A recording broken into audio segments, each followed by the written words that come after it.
Today, I'm hopefully going to bring some context that allows us to look through somewhat of a unique lens when analyzing and predicting tokens that fall within that Richard Heart ecosystem.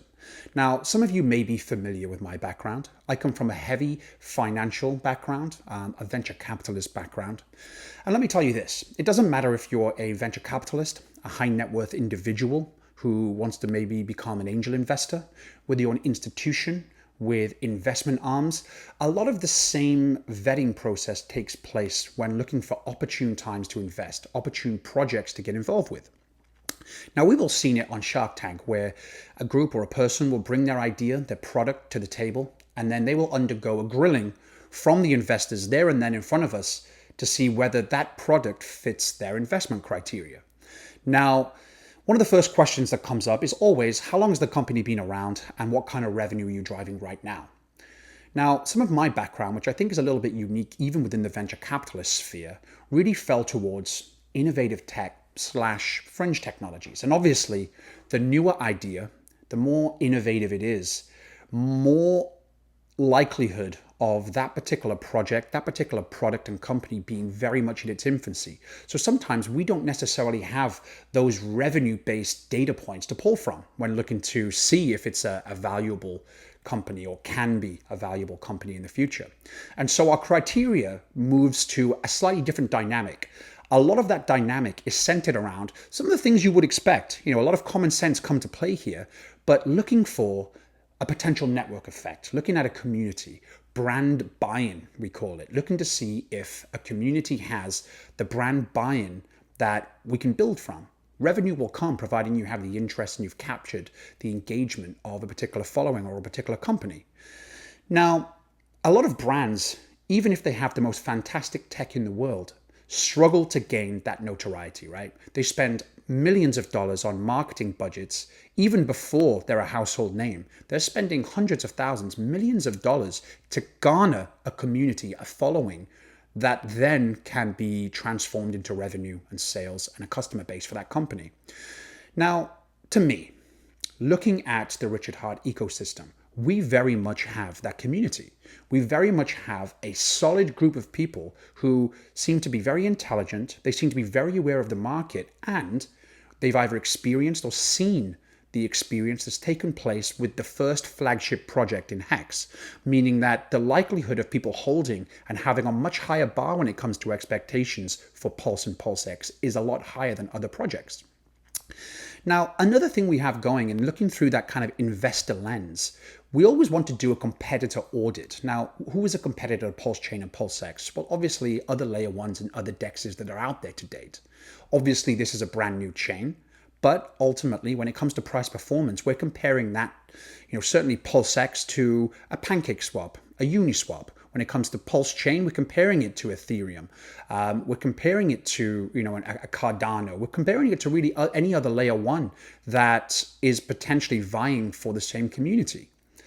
Now, I think the Pulsechain has a major advantage over others that have launched, especially when they're in their infancy, in that we already have a massive community, as we mentioned, but also what comes with that is a lot of projects and platforms that are being built using the chain. Even from the get-go, we should have hundreds of platforms already interacting with the chain that's going to accelerate that initial usage curve right out of the gates so that we're not starting essentially from right at the bottom there. We're already kind of exerceting our approach and our trajectory to get to a point where, that some chains, some projects don't necessarily get to until they've had a much longer tenure in the market, years on.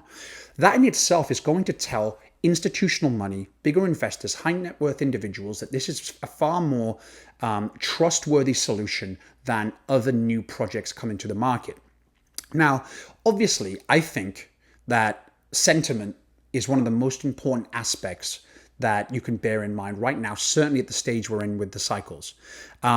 Obviously, there is a use for technical analysis, but I think at this point, doing much more of an overview, having a much more of a bird's eye view on market sentiment, ecosystem sentiment, and some of the other macro elements that are going on, such as security. We've talked about the importance of taking and using decentralized exchanges as opposed to the centralized exchanges for funds transfer and ease of use and all of that good stuff. All of these different narratives really play strongly into positioning this ecosystem, which is a fully fledged ecosystem, as a very appealing, let's say, investment vehicle. And as soon as we get the buy-in from these institutions, and remember, these institutions are not able, for the most part, to take advantage of sacrifice phases. Sacrifice phases are, as we've talked about before, a significant leap of faith, especially when it's a new term that's come to fruition that we haven't experienced yet. So a lot of these institutions, a lot of the bigger money, a lot of these people who are looking, and institutions that are looking to take advantage of getting into a project and an ecosystem like this as early as possible, have to wait until launch. So a lot of us are thinking about, the consumer sentiment, which obviously plays a role, and who's buying or who's selling from, who's already in the sacrifices. But one major thing we have to certainly have in mind is the new institutional money coming in, which should outweigh any of the retail investments. Now, looking at the ecosystem as a whole, we have formed a fully fledged ecosystem. We have the equivalent of Bitcoin in a hex. We have the equivalent of an Ethereum in the Pulsechain. We have the equivalent of a Uniswap or an exchange in PulseX. There aren't too many ecosystems out there that can get anywhere near those value propositions. And so I think it's very appealing and another real big trust factor for some of the big money, the institutions, to get involved when they're all looking to keep that encapsulated investment vehicle in one piece. And obviously each of these platforms help synergize and facilitate one another, which should ultimately lead also to a much higher price appreciation over time. We've talked about the importance of having a long-term mindset for a lot of this too.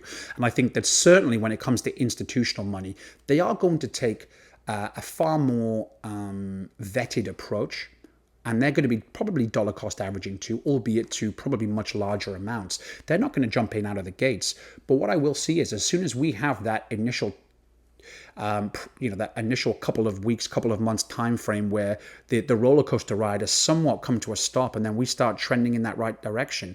In order to continue onwards to any kind of parabolic movements, that's when those institutions are looking to get involved, because they've already had the data points and the price points that have already kind of shown that the interest is there and it's maintained. As we start going forward then into post year one into year two, as we start getting closer to the top of the bull market and beyond, I really do think that there are going to be hordes of dollars being transferred over into this ecosystem from bigger institutions, and we're going to see some huge parabolic movements. Now, this seems obviously a little ways off. It isn't. As soon as we start seeing proof points and a consistency in the interest in the product, and as time goes on, obviously the hope is and the expectation is more and more projects will be built on and utilize the ecosystem. Certainly the chain itself is obviously going to be more interacted with and engaged with. And so these institutions are going to be looking at that and seeing and comparing it to some of the other newer projects out there, and jumping in with both feet is my prediction here. Let me know what you think. I mean, I'm certainly interested in hearing other people's thought process on this. And while some of this may sound like common sense, I can tell you firsthand that when looking at something where some of the tangible results like revenue aren't quite there, you are forced to look at unique selling points that fit those other criteria. Now, we have a proven track record with Hex that's shown some monumental price appreciation. That's definitely one proof point that we have over pretty much any other ecosystem or platform that's ever happened in crypto. I will also say this too. At the start, Hex was primarily made up of what I would consider to be modest investors, let's say. I don't think there were too many whales initially into Hex, but given that huge price appreciation, we've turned that community into some of the biggest players in the crypto world in general. We have whales and whales that are now invested into this ecosystem. And so we have a lot more sway over the overall market than we probably did before.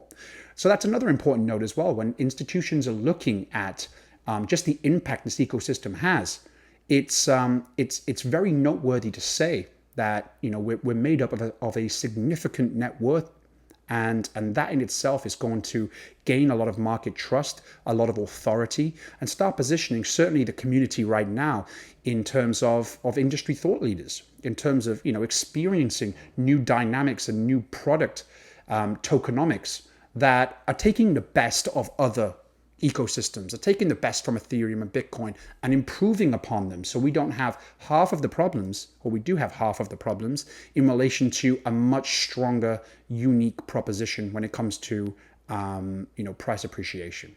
So I hope this makes sense. I hope I try to make this as digestible as possible. Please leave a like and a comment if this was useful for you. I can go down this rabbit hole a lot more if you think it's bringing value. So I would definitely appreciate any and all comments, and of course, like and follow. We're closing in on 1,000 likes, so I'm super eager to get there, and hopefully then we can start seeing some major growth in this community. So stay tuned.